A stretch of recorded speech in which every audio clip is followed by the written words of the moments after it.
కూడా అదే చెప్పారు, డిపాజిట్ కూడా రాదు షర్మిలకని.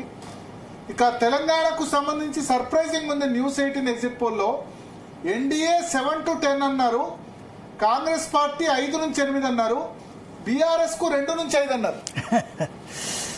వీళ్ళు ఓటింగ్ పర్సెంటేజ్ కూడా ఇచ్చారు తెలంగాణకు సంబంధించి. సో న్యూస్ 18 సంబంధించి మనం చూడొచ్చు.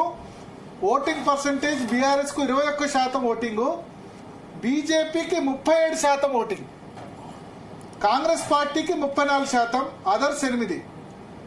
సో చాలా సర్ప్రైజింగ్. తెలంగాణకు సంబంధించి న్యూస్ 18 చాలా సర్ప్రైజింగ్ గా ఉంది. 37% బీజేపీకి ఓటింగ్ ఇచ్చారు, కాంగ్రెస్ కు 34 ఇచ్చారు, బీఆర్ఎస్ 21 ఇచ్చారు. బట్ సీట్స్ విషయానికి వచ్చేసరికి మాత్రం నాకు తెలిసి బీఆర్ఎస్ కి అత్యంత ఎక్కువ సీట్లు ఇచ్చింది ఇదే ఎగ్జిట్ పోల్. 2 నుంచి 5 సీట్లు వస్తాయని చెప్పారు. బీజేపీకి 7 నుంచి 10 అన్నారు, కాంగ్రెస్ పార్టీ 5 నుంచి 8 అన్నారు, అదర్స్ 0 నుంచి 1 అన్నారు. అదర్స్ 0 నుంచి 1 అంటే మజ్లిస్ 0-1 అని క్లియర్ గా ఇవ్వట్లేదు.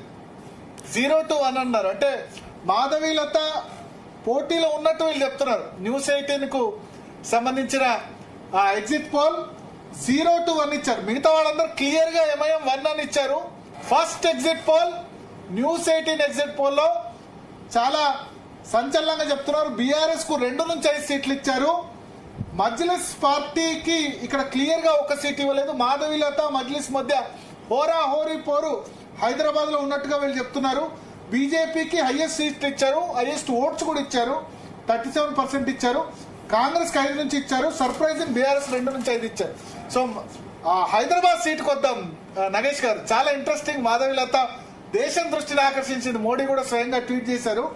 న్యూస్ 18 ఎగ్జిట్ పోల్ ప్రకారం చాలా టైట్ కాంపిటీషన్ ఉంది అక్కడ ఎంఐఎం మాధవీలత మధ్య.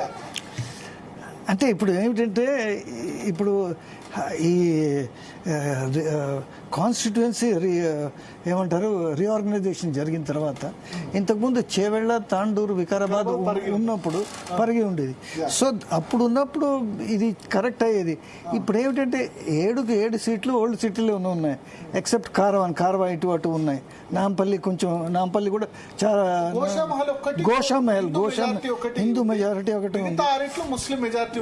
సో మరి ఈవిడ ముస్లిం మహిళలతో బాగా ఇంటరాక్ట్ అయ్యి వాళ్ళని కొన్ని విషయాల్లో కన్విన్స్ చేసింది అనేది ఆవిడ చెప్పుకుంటున్నారు, వాళ్ళ బీజేపీ వాళ్ళు కూడా చెప్పుకుంటున్నారు.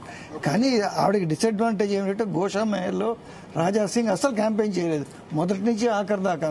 సో ఇప్పుడు అలాంటి పరిస్థితిలో ఈవిడ ఓవైసీ లాంటి హేమి క్యాండిడేట్ని ఓడించగలదా అనేది ఒకటి ప్రశ్నార్థకమే. రెండోది ఏమిటంటే మన టీఆర్ఎస్ది ఇప్పుడు ఏమిటంటే 21% ఏమిటంటే మిగతా వాళ్ళు కన్వర్షన్ పర్సంటేజ్ ఇవ్వటం లేదు.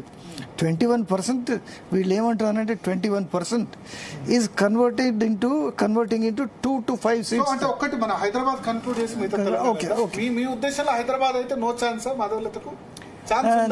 ఆమె ఎలక్షన్ 2 రోజుల ముందు మాట్లాడినప్పుడు మీరు ఎట్లా గెలుస్తారంటే నాకు ప్రోగ్రెసివ్ ముస్లిమ్స్ ఓటేస్తారు, నాకు ఉమెన్ ముస్లిం ఓటర్స్ ఓటేస్తారు, ట్రిపుల్ తలాక్ సపోర్ట్ చేసేవాళ్ళు, షియా ముస్లిమ్స్ ఓటేస్తారు, పష్మందా ముస్లిమ్స్ ఓటేస్తారు అంటుంది.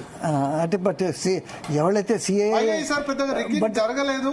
బట్ ఇప్పుడు ఎవరైతే సిఏ వ్యతిరేకంగా ఉన్నారో, దాని తర్వాత యూనిఫామ్ సివిల్ కోడ్ కి వ్యతిరేకంగా ఉన్నారో వాళ్ళంతా ఓటు వేయరు కదా.